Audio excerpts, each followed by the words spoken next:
The kitchen light flickered above me as I scraped stuffing into the trash.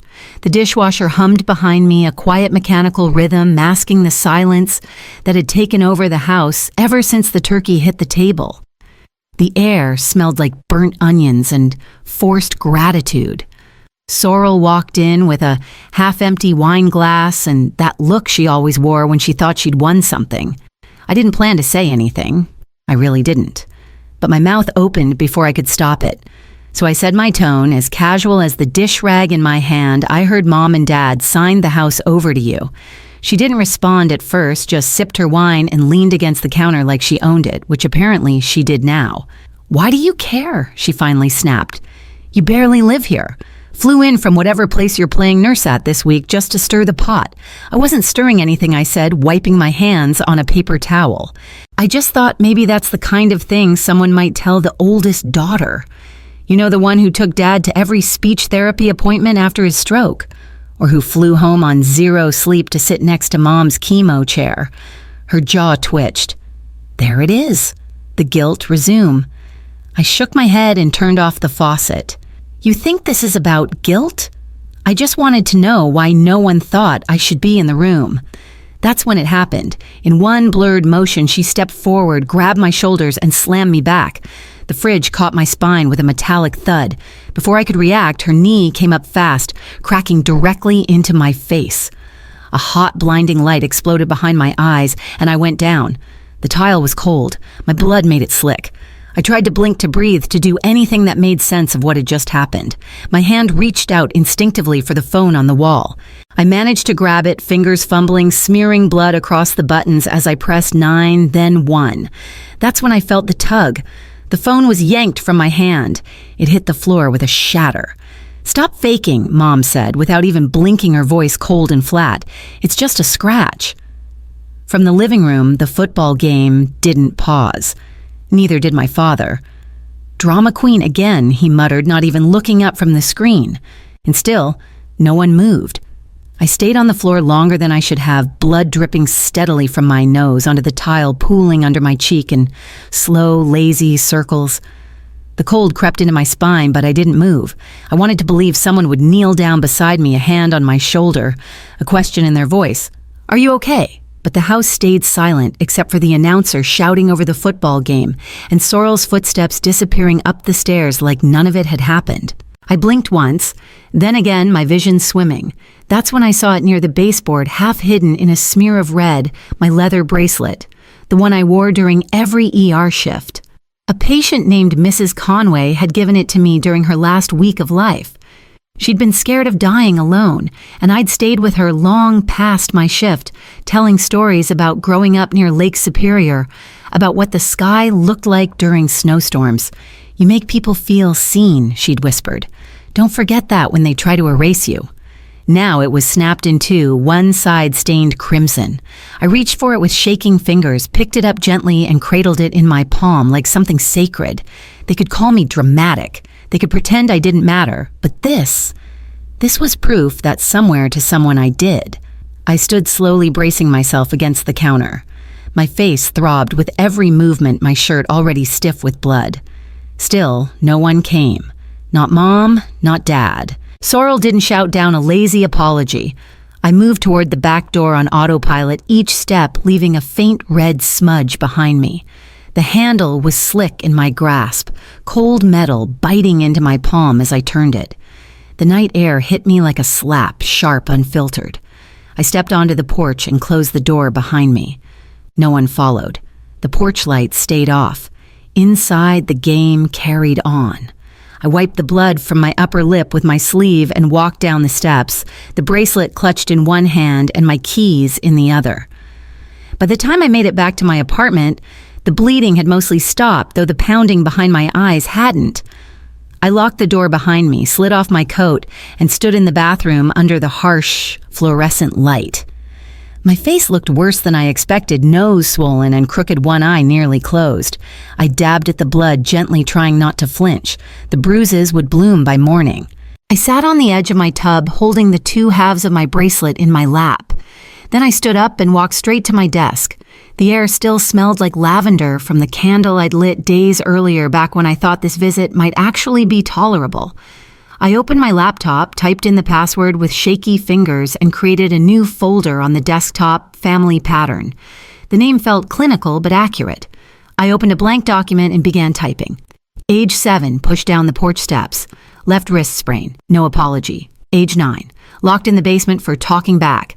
4 hours, no dinner. Age 13, called manipulative after reporting Sorrel's shove. Age 17, told to calm down after dad screamed during college fight. Age 22, bruise on collarbone, covered with makeup for Christmas dinner. On and on it went. I opened my messages, scrolled through old threads. Found one from Mom last summer. You make everything harder for Reed. Let things go. I screenshotted it, saved it in the folder. Then a voicemail from Sorrel, dripping with fake sweetness, but ending with, "You're lucky anyone still talks to you." I uploaded that too. Finally, I navigated to the hospital's internal archive and pulled the grainy footage from the break room security cam. A few weeks ago, I'd sat with an ice pack on my cheek after Sorrel accidentally hit me with the trunk of her car. You could see the bruise forming as I sipped tea and said nothing. This time, I wouldn't say nothing. As I organized the files into subfolders, I didn't notice the new email notification blink into the corner of my screen. But it was already waiting, subject line.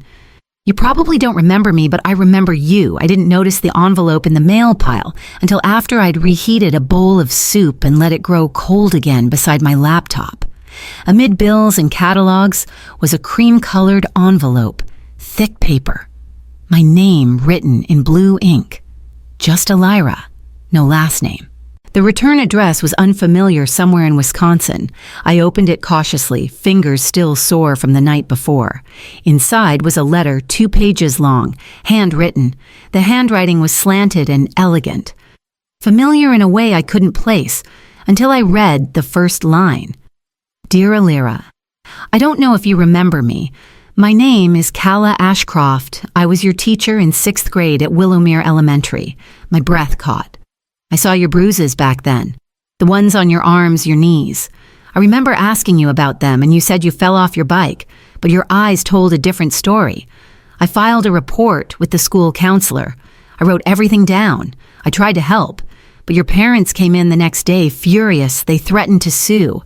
The principal told me to drop it. I was 24. I was scared, and I did drop it. I'm so sorry I didn't fight harder. I gripped the paper tighter, afraid it might dissolve if I blinked. I still have my journal from that year. I saved the complaint. I don't know if this means anything now, but I've thought about you for years. If you ever need someone to back you up to say yes, it happened. I saw it. Please know I'm here. It was signed simply, with care, Miss Ashcroft. I folded the letter back into the envelope like it was something sacred. I placed it beside the cracked leather bracelet on my nightstand, both small and battered, and somehow still intact. When I opened my laptop again, the folder titled Family Pattern was still on the screen waiting. I clicked New Folder and named this one Witnesses. Then I opened a new document and typed Ashcroft, willing to testify. Journal exists. Filed with school counselor 2006. I told Mom I'd stop by with groceries oat milk creamer, her favorite crackers. She didn't ask questions, just told me to leave them on the counter. I asked if I could check the attic for an old baby blanket. She waved me off. If it's there, it's by the Christmas boxes. The attic smelled like heat and dust. I climbed the ladder slowly, legs still sore. Cardboard boxes lined the walls, most labeled in thick marker. I found the trunk wedged behind a broken fan and pulled it open. Albums, yearbooks, photo binders, some bloated from humidity. I flipped through one. Sorrel's face was everywhere, birthdays, Easter egg hunts, prom photos. I turned page after page and found nothing of me. Then I reached an album with a warped cover, its spine half burned. The pages stuck together, brittle at the edges. I opened to a torn spread. Photo corners remained, but the pictures had been ripped out violently. Jagged scraps clung to the corners, half a balloon, a slice of frosting. And then I saw it. In purple marker on the bottom edge, Elira's Day. My throat tightened. I remembered that cake. Strawberry with cream cheese frosting. I'd begged for it, circled the recipe in a magazine. I remembered the pink ribbon I wore. And I remembered Sorrel tearing it off me, shoving me into the hallway closet, the door locking from the outside. I'd screamed, then cried, then gone quiet. Mom walked by once. I saw her shadow pause outside the door. She didn't open it. The photo was gone now, just like the others. I stared at that single word, Elira, as if it might prove I had existed here once. Not just in pain, but in celebration. I closed the album, carefully slid it under my arm, and climbed down the ladder, one hand gripping the rail tighter than necessary. The group text came midweek. "Let's do dinner. Start fresh. Just the family. Mom, no apology. Just a setup." I agreed. I brought a peach pie, store-bought, but wrapped carefully. When I walked in, Mom was smoothing the tablecloth like she was hosting a charity gala. "You look better," she said. "Glad the swelling's down." I nodded and set the pie by the window. Dinner started quietly. Small talk, weather, groceries. My father mumbled about gas prices. Sorrel complimented the salad she hadn't made. I sat near the end of the table, hands in my lap, the corner of the burned photo album hidden in my purse. Halfway through the meal, Sorrel reached across me, laughing too loud, and her elbow clipped the teapot. It tipped. Hot water poured into my lap. I gasped, sharp and involuntary, as the burn tore through my jeans. I pushed back chair legs, screeching against tile. No one moved. My mother glanced over, barely blinking. "You should have sat farther from the kettle." Sorrel gave a half smile. "Guess you picked the wrong seat." I limped to the sink, hands shaking, eyes burning more from rage than pain. The freezer was nearly empty. I soaked a towel in cold water and pressed it to my thigh. The sting pulsed hard, but I didn't cry. They hadn't reacted because this wasn't shock. It was the plan. This was how they operated. Provoke, deny, laugh. They wanted me to scream, to fall apart, to prove their point. Instead, I stood there breathing through my teeth, waiting until the pain dulled into something cold. Then I turned away from the sink and walked straight past the table without a word. No one stopped me. No one even asked if I was okay. 2 days passed. The scald on my thigh had turned a mottled red and purple, stiff beneath loose cotton pants. I hadn't left the apartment. I told work I needed time off for a family emergency, which was true in ways no form could capture. The call came late afternoon. Unknown number. I almost let it go to voicemail, but something in me reached for the phone. "Hello, Elira." The voice was tentative. "Careful. It's Rachel. Rachel Velasquez. From the old neighborhood." I straightened. "Rachel. Wow. Hi. It's been forever, I know." "Sorry to call out of nowhere," she said, "but I think I need to tell you something." I heard a pause on the line, like she was deciding whether or not to continue. "My niece Lily's been staying with your parents," she said.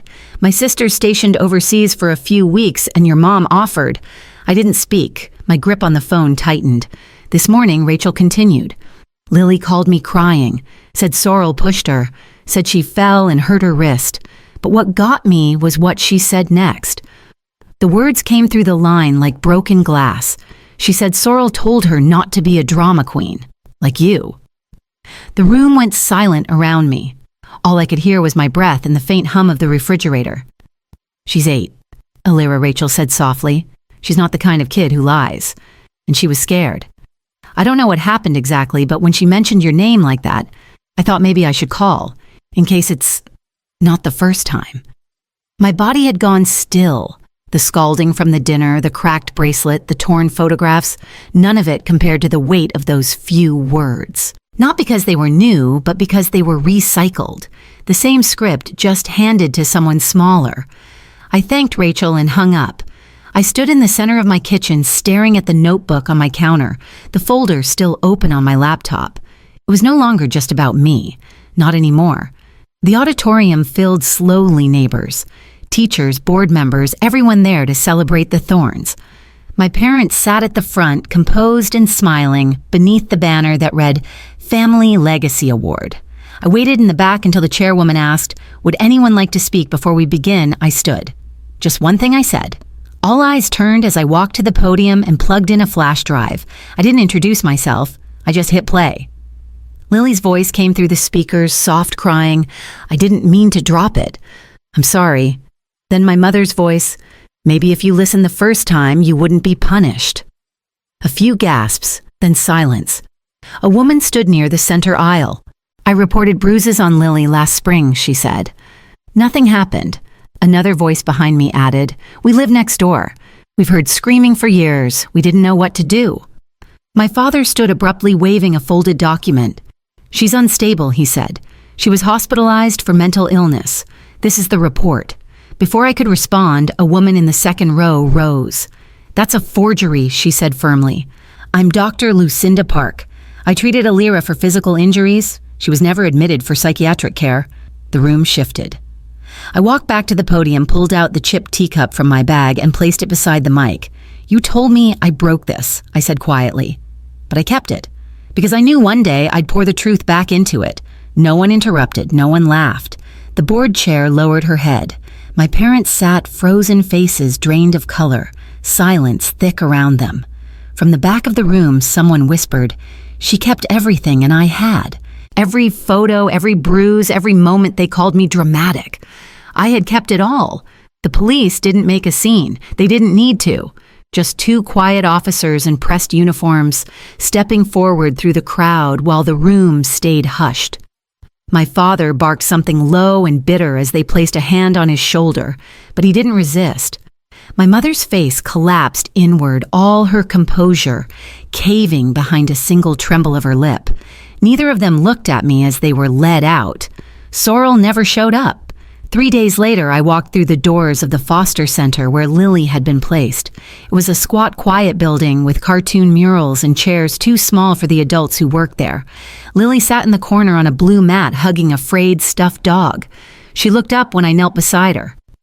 "Do I have to go back?" she asked, barely above a whisper. I shook my head. Not ever. I filed the guardianship petition that afternoon. My attorney Jeanette didn't flinch when I said I wanted to add a clause barring my parents from all contact. No calls, no letters, no visits. "We'll make it airtight," she said, sliding the papers across the desk with practiced precision. That night I went home and opened a new cloud directory on my laptop. I named it Project Witness. I uploaded everything: photos, screenshots, security footage, voice memos, scanned copies of Miss Ashcroft's letter and Dr. Park's affidavit. Every bruise, every silencing word, every false label they tried to pin to my chest like a badge I never asked for.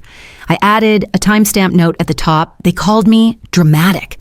Here's what happened instead. The folder pulsed quietly on the screen like a lighthouse in fog.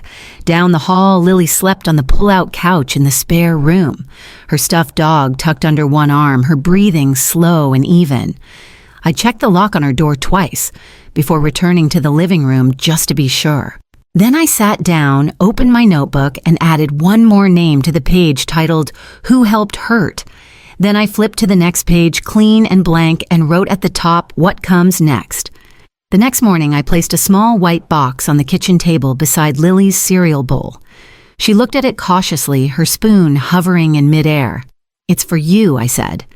She opened the lid, slowly peeling back the tissue paper until her fingers landed on smooth porcelain. A tiny teacup white with soft blue forget-me-nots curling around the rim. Her eyes widened. "It's pretty. It's yours now," I told her. "It's not cracked. You can drink cocoa from it whenever you want. No one has to say yes first." She nodded solemnly, holding it with both hands like it might vanish. I turned to the stove to make cocoa, the kind with real milk and cinnamon, and didn't say anything more. That night, after Lily had fallen asleep with the teacup on her nightstand and the stuffed dog tucked beside her, I lit a single candle at my desk. The flame flickered low, casting long shadows against the bookshelf and the folder marked Project Witness. I opened a fresh journal, one I'd bought weeks ago but never dared write in. The cover was soft gray, embossed in gold, things I was told never to say. I took a breath and began.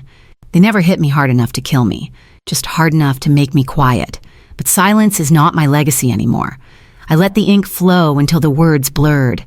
Then I reached for my old chipped teacup from the cabinet, the one I used to hold ice to my cheek in the dark, the one they told me I broke. I placed it on the shelf next to Lily's new one. 2 cups, one whole, one fractured, both still standing. I stared at them for a long time, watching the way the candlelight touched each one differently. Then I closed the journal, blew out the flame, and sat back in the quiet. There was still so much to do, But tonight the house was still, and my hands weren't shaking, and somewhere behind a closed door a child slept without fear.